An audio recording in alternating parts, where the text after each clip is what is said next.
নমস্কার বন্ধুরা, welcome to এসটিউনিক sports.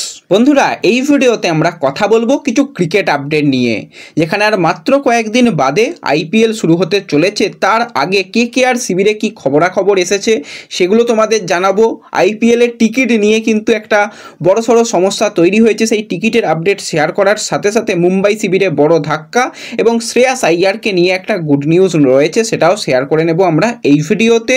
তাই ভিডিও শুরু করার আগে একটাই রিকোয়েস্ট, চ্যানেলে যারা প্রথমবারের জন্য এসেছো মনে করে চ্যানেলটাকে সাবস্ক্রাইব করে নিও, তাহলে তোমাদের প্রিয় দলের খেলার সমস্ত আপডেট তোমরা এখানে পেয়ে যাবে। তো চলো আর দেরি না করে ভিডিও শুরু করা যাক। তো শুরুটাই যদি আমরা করি একটুখানি মুম্বাই ইন্ডিয়ান্সকে দিয়ে, তো মুম্বাই ইন্ডিয়ান্সের কিন্তু একটুখানি সমস্যা তৈরি হচ্ছে সেরা বোলারকে নিয়ে। সেটা আর অন্য কেউ নয়, জাসপ্রীত বুমরা। চোটের কারণে কিন্তু জাসপ্রীত বুমরা আইপিএলের প্রথম 2 সপ্তাহ মিস করতে চলেছে। তো বেশ কয়েকটা গুরুত্বপূর্ণ ম্যাচ মুম্বাই ইন্ডিয়ান্সের জার্সি গায়ে কিন্তু মিস করতে চলেছে জাসপ্রীত বুমরা। তো এটা কিন্তু একটা চিন্তার কারণ হয়ে দাঁড়াচ্ছে। যদিও সেই জায়গায় দীপক রয়েছে, সে ভালো করতে পারে, মুম্বাইয়ের জার্সি গায়ে তার অভিষেক হবে। তো দীপক কীরকম বোলিং করে সেই দিকেও কিন্তু অবশ্যই নজর থাকবে, কিন্তু জাসপ্রীত বুমরা থাকা আর না থাকার মধ্যে কিন্তু অনেকটাই পার্থক্য হয়ে যায়। তো যত দ্রুত সুস্থ হয়ে বুমরা ফিরবে ততই কিন্তু মুম্বাইয়ের জন্য সেটা ভালো হবে। তার সাথে সাথে যদি আমরা একটু হায়দ্রাবাদকে নিয়ে কথা বলি, তো হায়দ্রাবাদ কিন্তু মোটামুটি প্র্যাকটিস শুরু করে দিয়েছে। ঈশান কিষান তাদের এবছরের নতুন প্লেয়ার, সেও কিন্তু এসে জোর কদমে ব্যাটিং শুরু করে দিয়েছে। এবার ঈশান কিষানকে কিন্তু এবছরে আইপিএলে ভালো কিছু করতে হবে, কারণ যেরকমভাবে আমাদের টি-20 দলে সে সুযোগ পেত কিন্তু সুযোগ নষ্ট করেছে, তাকে কিন্তু আবার টি-20 দলে ব্যাক করতে গেলে এবছরে আইপিএলে ঈশান কিষানকে অনেক ভালো ব্যাটিং করতে হবে, সুযোগ পাবে। এবং অভিষেক শর্মা সেও কিন্তু ব্যাটিং শুরু করে দিয়েছে। তো ঈশান কিষান, অভিষেক শর্মা, ট্রাভিস হেড মিলে কিন্তু একটা ব্যাটিংয়ের আলাদাই জুটি আমরা এবছরে হায়দ্রাবাদে দেখতে পাবো। এর সাথে সাথে যদি আমরা একটুখানি সিএসকে নিয়ে কথা বলি, তো চেন্নাই সুপার কিংসও কিন্তু প্র্যাকটিস শুরু করে দিয়েছে। বিশেষ নজর ছিল মহেন্দ্র সিং ধোনির দিকে, সে কতটা ফিট রয়েছে, কতটা ভালো সে খেলতে পারবে, আদেও কি সব ম্যাচ খেলবে। তো যেটা সুখবর রয়েছে মহেন্দ্র সিং ধোনিকে নিয়ে, সে কিন্তু নিজের ফিটনেসের উপর জোর বাড়িয়েছে এবং এই মুহূর্তে কিন্তু সেরা ছন্দে প্র্যাকটিস করছে। লাস্ট ইয়ার আমরা দেখেছিলাম বেশিরভাগ সময় কিন্তু তার হাঁটুতে ইনজুরি, কোমরে সমস্যা হচ্ছিল, কিন্তু এই সিজনে মহেন্দ্র সিং ধোনিকে দেখে মনে হচ্ছে আরও অনেকটা ফিট, ভালো কিন্তু ব্যাটিং করছে। এখনও সেরকমভাবে তাকে কিপিং করতে প্র্যাকটিসে দেখা যায়নি, কিন্তু জোর কদমে ব্যাটিং শুরু করে দিয়েছে মহেন্দ্র সিং ধোনি। তার সাথে সাথে যদি আমরা একটুখানি শ্রেয়াস আইয়ারকে নিয়ে কথা বলি, তো শ্রেয়াস কিন্তু এখন দারুণ ব্যাটিং করছে এবং তোমরা সকলেই জানো যে শ্রেয়াসের সেন্ট্রাল কন্ট্রাক্ট ক্যান্সেল করা হয়েছিল, কিন্তু যেরকমটা আপডেট বেরিয়ে আসছে শ্রেয়াসের কিন্তু বিসিসিআইয়ের তরফ থেকে সেন্ট্রাল কন্ট্রাক্টের আন্ডারে তাকে আরও একবার নিয়ে আসা হচ্ছে। এবং শ্রেয়াস অবশ্যই কেকেআরের হয়ে লাস্ট ইয়ার আইপিএল চ্যাম্পিয়ন হয়েছে, তারপরে যেরকমভাবে চ্যাম্পিয়ন্স ট্রফিতে ব্যাটিং করছে, দারুণ ব্যাটিং করছে। তো অবশ্যই শ্রেয়াসকে কিন্তু সেন্ট্রাল কন্ট্রাক্ট দেওয়া উচিত বলে আমার মনে হয়, এবং সেটা খুব তাড়াতাড়ি হতে চলেছে বলে শোনা যাচ্ছে। তো ঈশান কিষানকেও ভালো করতে হবে। ঈশান কিষানও কিন্তু সেন্ট্রাল কন্ট্রাক্টের বাইরে চলে গেছে, তাকেও কিন্তু সেন্ট্রাল কন্ট্রাক্টের আন্ডারে আসার জন্য খুব ভালো কিছু করতে হবে এই সিজনে।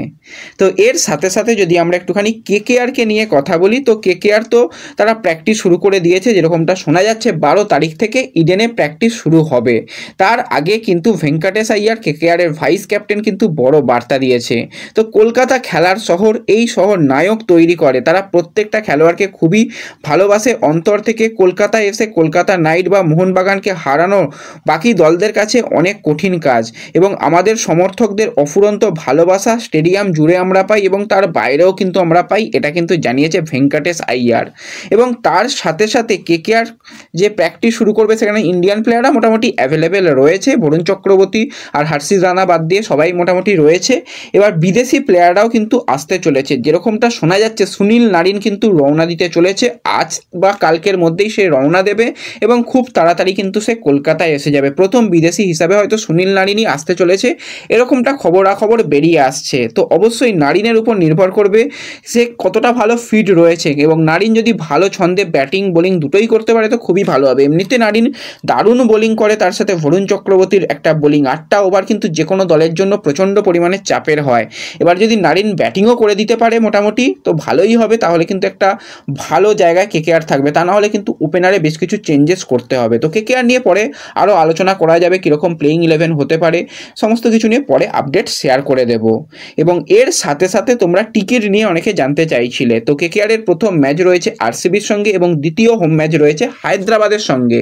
তো এই দুই ম্যাচের টিকিট কিন্তু অনলাইনে কাল থেকে অ্যাভেলেবেল হয়ে গেছে আমাদের ফেসবুক পেজে এবং আমাদের টেলিগ্রাম চ্যানেলে তোমাদের আপডেট আগে থেকেই জানিয়ে দিয়েছিলাম। এবার যেটা ব্যাপার, টিকিটের দাম, ওরে বাপ রে বাপ, টিকিটের যা দাম রাখা হয়েছে, সর্বনিম্ন টিকিটের দাম রাখা হয়েছে 900 টাকা। তারপরই কিন্তু বড় বড় টিকিট মানে একদম আকাশ পাতাল তফাৎ হয়ে গেছে এবারে টিকিটের দাম।